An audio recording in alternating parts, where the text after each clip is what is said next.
My brothers and sisters, I stand before you today not with a prepared speech, but with a scream that has been trapped in the throats of millions. This is the scream that echoes from Kampala's blood-stained streets to the villages where mothers weep alone in darkness. This is the scream that refuses to be suffocated by official statements and diplomatic silence. When I saw what happened in Uganda, when I watched young people fall under bullets simply for demanding to breathe, to speak, to dream without terror, something inside me shattered. Because I know that this is not just Uganda's story. This is our story. This is Africa's story, written in the blood of Burkina Faso, in the tears of Congo, in the silence of Zimbabwe, in the broken promises of 100 nations. What I witnessed is what happens when a leader looks into his people's eyes and sees only strangers. When power becomes a wall so thick that no cry can penetrate it. When a nation's pain becomes invisible to the one sworn to carry it. This is not about politics. This is about something far deeper. This is about the moment when leadership dies and tyranny is born. When young people flood the streets asking for nothing but their basic rights and are met with military force instead of dialogue. It is not just their bones that break. It is the spine of our entire continent. When a government deploys soldiers against its own children, the air fills not just with tear gas, but with the ghost of every colonial master who taught us that African lives are expendable. Every baton that falls on a student's back carries the echo of chains our ancestors died to break. Every voice silenced is a betrayal of every freedom fighter who believed independence meant dignity. This is the pain of every African who dared to believe their leader would be different. And yet, here we are in 2024, still fighting the same battles our grandparents thought they had won. I am young.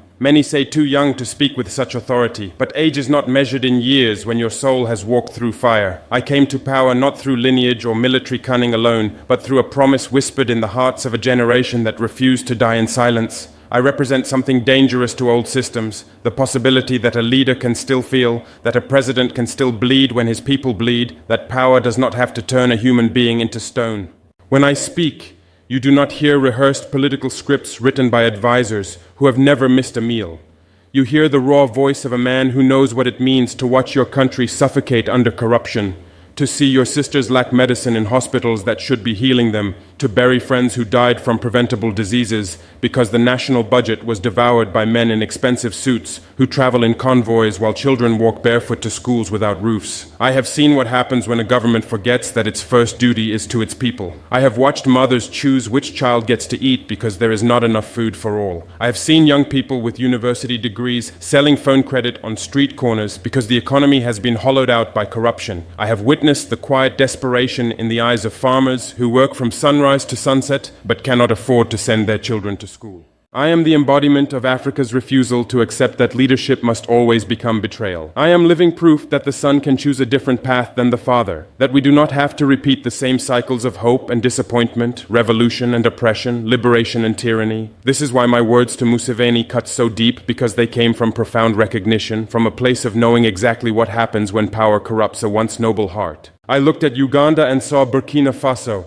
I looked at young people bleeding in the streets and saw my own people. I looked at a leader who had become deaf to his nation's cries and saw the ghost of every liberation hero who lived long enough to become the oppressor. I saw the trajectory that I myself must constantly fight against, the gravitational pull of power that tries to convince every leader that they are indispensable, that their people need them to rule forever, that leaving power would be a betrayal of their legacy. Your people deserved better. 5 words, simple, devastating, true. Not an insult, not diplomatic provocation, but a lament, a recognition of tragedy that did not have to happen, a statement of fact that cannot be disputed by anyone who witnessed what transpired in Uganda's streets. The world saw everything, and this is what haunts every dictator in the digital age. In this era of cameras and smartphones, there is nowhere to hide. The footage exists. The evidence is immortal. History will not forget. The blood on the pavement is documented. The cries of mothers are recorded. The fear in young eyes is captured forever.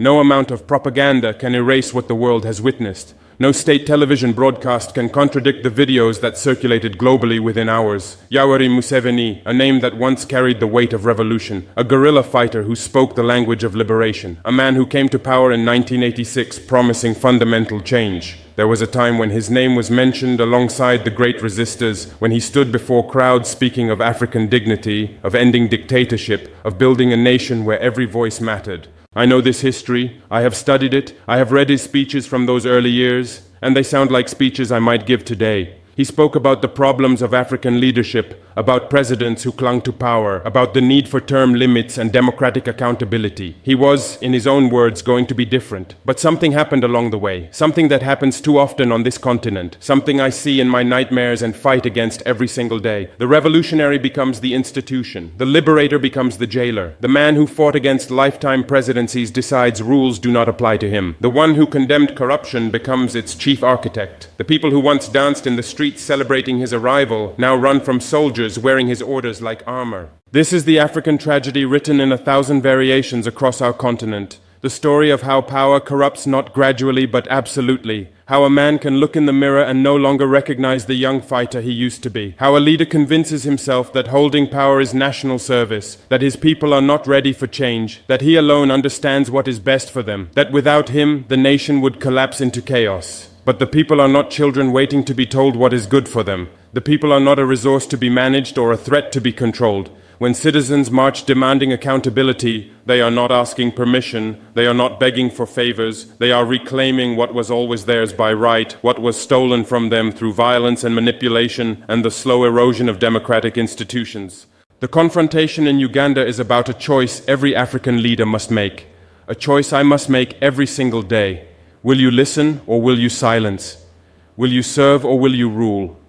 Will you recognize that the presidency is temporary but the nation is eternal? Will you understand that you are a custodian, not an owner, that you hold power in trust for the people, and that trust can be revoked? Museveni chose violence when his people demanded dialogue. He chose intimidation when they asked for accountability. He chose to see enemies where there were only exhausted citizens begging to be heard. He looked at young people in the streets and saw a threat to his power, rather than the children of Uganda crying out for a future. In doing so, he joined the long list of African leaders who forgot that the people are not the enemy, that the greatest threat to any nation is not its citizens demanding change but its leaders refusing to listen. The military is not meant to be aimed inward. This is a fundamental principle that every leader must understand. Soldiers are trained to protect borders, not to shoot school children. Police exist to serve communities, not to terrorize them. When a government fears its own population more than external threats, it has lost its legitimacy. When leaders deploy violence against protesters, they are not displaying strength. They are revealing their deepest weakness, their most profound failure. They admit they have run out of arguments, cannot defend their record, have nothing left to offer but fear. This moment transcends Uganda. This is a mirror held up to every African capital where leaders have overstayed their welcome. This is about every country where elections are theatrical performances with predetermined outcomes, where the results are known before the first vote is cast. This is about every nation where youth unemployment is a national emergency but the president's convoy has 50 cars. Every place where hospitals lack basic supplies but government officials fly to Europe for medical treatment. Every capital where schools are crumbling but ministers send their children to private academies abroad. This is about the silent agreement between old men in power who protect each other's thrones while their nations crumble beneath them. The unspoken pact that says we will not criticize each other, we will not hold each other accountable, we will maintain the facade of African unity even as we individually betray everything our independence movement stood for. The anger you see in Uganda is the same anger simmering in Tanzania, in Rwanda, in Zimbabwe, in Cameroon, in every place where a generation looks at their leaders and sees only obstacles to their future. The frustration is continental, the exhaustion is collective, the realization is spreading like wildfire across our lands. We do not need strongmen, we need servants. We do not need fathers who rule until death. We need leaders who understand their time is limited and their duty is sacred. We do not need liberators who become oppressors. We need public servants who remember that they work for the people, not the other way around. This is where my intervention becomes revolutionary, because I am breaking the code of silence that has protected dictators for generations. For too long, African leaders have had an unspoken pact. Do not criticize each other publicly. Do not call out each other's abuses. Maintain the illusion of Pan-African unity even as you brutalize your own people. Attend each other's summits and smile for cameras while your citizens suffer in silence. This gentleman's agreement has protected corruption and tyranny for decades. It has allowed human rights abuses to flourish behind the language of sovereignty and non-interference. It has created a club of impunity where leaders shield each other from accountability while their people pay the price. But I looked at that agreement and set it on fire. I chose the people over the club. I chose truth over diplomatic comfort. I chose to say out loud what millions have been whispering in fear. In doing so, I have done something profoundly dangerous and profoundly necessary. I have reminded African leaders that they will be judged not just by history books written by sympathetic scholars, but by their peers, by other African leaders who still remember what it means to serve, by a generation that refuses to accept that brutality is the price of stability.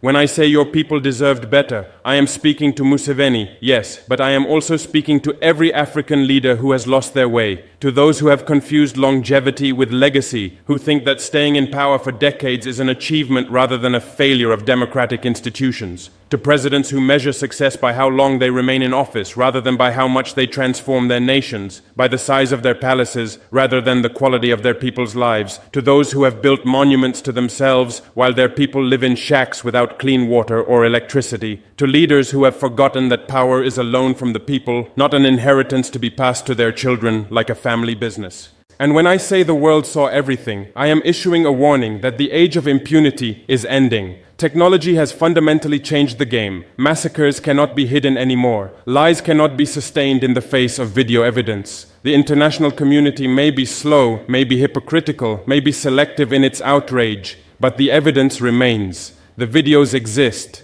The testimonies are recorded. And future generations will look back at this moment and ask why we were silent, who spoke up and who looked away, who had the courage to break ranks and who chose complicity. But this story is not just about leaders and their failures. This story is fundamentally about the people, about the courage of ordinary citizens who became extraordinary through their willingness to stand up, about young Ugandans who walked into the streets knowing they might not return home, knowing that soldiers with live ammunition were waiting for them, about students who chose courage over safety, who chose to speak even when silence would have kept them alive, about mothers who gave their children permission to protest because they understood something profound, that silence is a slower death, that a life lived in fear is not a life worth living, that some things are worth dying for, about journalists who documented everything even as they were being hunted by security forces, about activists who refused to be intimidated even when their friends disappeared into police stations and never came out, about the doctors who treated wounded protesters in secret,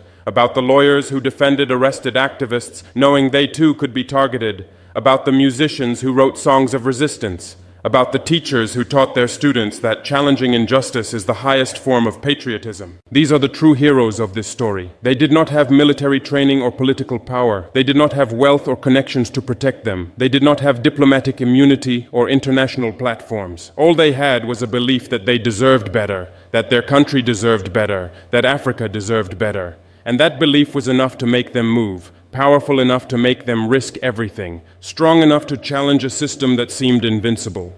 People of Uganda, hear me clearly. You did not fail. The system failed you, your leaders failed you, but you yourselves showed up. You carried your pain into the public square and refused to pretend everything was fine. You broke the silence that tyrants depend on for their survival. You made your suffering visible. You forced the world to pay attention, to witness, to take sides. You reminded everyone watching that Africans are not passive victims waiting to be saved by foreign intervention. You are agents of your own liberation. You are the ones who will determine your future. No external force will come to rescue you. No foreign power will deliver your freedom on a silver platter. It will come from your own hands, your own voices, your own refusal to accept oppression as normal or inevitable. Even though you were beaten back this time, even though many of you carry physical and psychological scars, even though some of your brothers and sisters did not survive, you planted something in Uganda's soil that cannot be uprooted by any amount of state violence. You planted the memory of resistance. You showed the next generation that it is possible to stand up, that ordinary people have power, that the system can be challenged. You proved that the people are not powerless even when they are outgunned, outnumbered by security forces, and facing a state willing to kill its own children. This truth terrifies every dictator because they know that once a people lose their fear, the game is over. Once a population realizes that the emperor has no clothes, that the system only works because we consent to it, that power is ultimately a performance that collapses when we stop believing in it, then no amount of military force can sustain control forever. You can arrest protesters, you can shut down the internet, you can ban gatherings and declare states of emergency, you can fill your prisons with activists and journalists, But you cannot arrest an idea whose time has come. You cannot imprison a dream that lives in millions of hearts. You cannot kill the hunger for dignity that is embedded in human DNA. You cannot shoot dead the aspiration for freedom that defines what it means to be human. This is why Museveni's violence, even if it achieves temporary silence, has already lost the long war. Because he has shown his people who he truly is. He has removed the mask. He has revealed that he values his position more than their lives, that he would rather kill Ugandans than listen to them, that power matters more to him than the people he swore to serve, and that revelation cannot be reversed. Trust broken at this scale cannot be repaired by speeches or promises or cosmetic reforms. To Museveni directly I say this: you had a choice. At every step of this crisis, you had a choice. You could have been remembered as the man who built Uganda, who transformed a war-torn nation into a beacon of stability and development. Instead, you are becoming the man who shot Uganda, whose legacy will be defined by the blood of young people on Kampala's streets. You could have listened to your people and shaped a peaceful transition that preserved at least some of your legacy, that allowed you to leave office with dignity. Instead, you chose repression and violence, and in doing so, you guaranteed that your name will forever be associated with brutality against your own citizens. You will not be remembered for the wars you won or the peace you brought in your early years. You will be remembered for this, for the moment you turned your guns on your children. The world saw everything. History is watching. And you cannot edit the footage that has already gone viral. You cannot rewrite the testimonies that have been recorded. You cannot silence the mothers whose children will never come home. Your legacy is being written in blood, and no amount of propaganda, no number of state-controlled newspapers or television broadcasts can wash it clean. But this is not the end of the story. This is not the final chapter of Uganda or of Africa. This is the middle, the moment of maximum tension before the breakthrough. This is the darkness before the dawn. Across our continent, something is stirring. It does not yet have a name or a single manifesto. It is not yet a unified movement with headquarters and official spokespeople, but it is real and it is growing. It is the sound of a generation refusing to inherit their parents' fear. It is young people choosing solidarity over tribalism, choosing Pan-African unity over the divisions that have been used to control us. It is the moment of recognition when a Burkinabe leader speaks truth to a Ugandan dictator, and people across the continent say yes, finally someone said it, finally someone broke the silence. It is activists sharing strategies across borders, learning from each other's successes and failures. It is artists using music and film and poetry to tell stories that politicians want buried forever. It is journalists risking everything to document truth in countries where truth-telling is a crime. It is everyday citizens who go to work, raise their families, and quietly refuse to believe the official lies anymore, who teach their children that there is another way, that Africa does not have to be like this. This is how change begins, not with a single dramatic moment that transforms everything overnight, but with a million small acts of courage that accumulate, that build on each other, until the dam breaks and the flood of change becomes unstoppable. So this is the message that must echo from Ouagadougou to Kampala, from Cape Town to Cairo, from Lagos to Nairobi. Your people deserved better. But more than that, your people will demand better. They will organize, they will resist, they will persist, they will outlast you because you are one man and they are millions. You have guns and soldiers and security forces, but they have time and numbers and history on their side. Eventually, inevitably, justice arrives, not because the universe is inherently fair or because some divine force intervenes. Justice arrives because people make it so through sacrifice, through persistence, through the absolute refusal to accept oppression as destiny, through the courage of those who stand up knowing they might fall. The world saw everything, and the world will remember. But more importantly, Africa saw everything, and Africa will not forget. We will not forget the young people who died for demanding basic rights. We will not forget the mothers who wept over their children's bodies. We will not forget the leaders who chose violence over dialogue. This is my promise to you, my brothers and sisters across Africa. I will not be silent. I will not join the club of leaders who protect each other's corruption. I will not value diplomatic comfort over the lives of African youth. I will continue to speak the truth, even when it is uncomfortable, even when it costs me allies, even when it makes me enemies, because I believe in a different Africa, an Africa where leaders actually serve, where power changes hands peacefully, where young people do not have to die just to be heard, where our resources benefit our people, not foreign corporations and corrupt officials, where hospitals have medicine and schools have books and farmers have support and innovation is funded and talent is celebrated. This is not a fantasy. This is what we fought for. This is what independence was supposed to deliver, and we will not rest until we achieve it. The struggle continues, and we will win because we must win, because our children deserve better, because Africa deserves better, your people deserve better, and together we will build the Africa they deserve.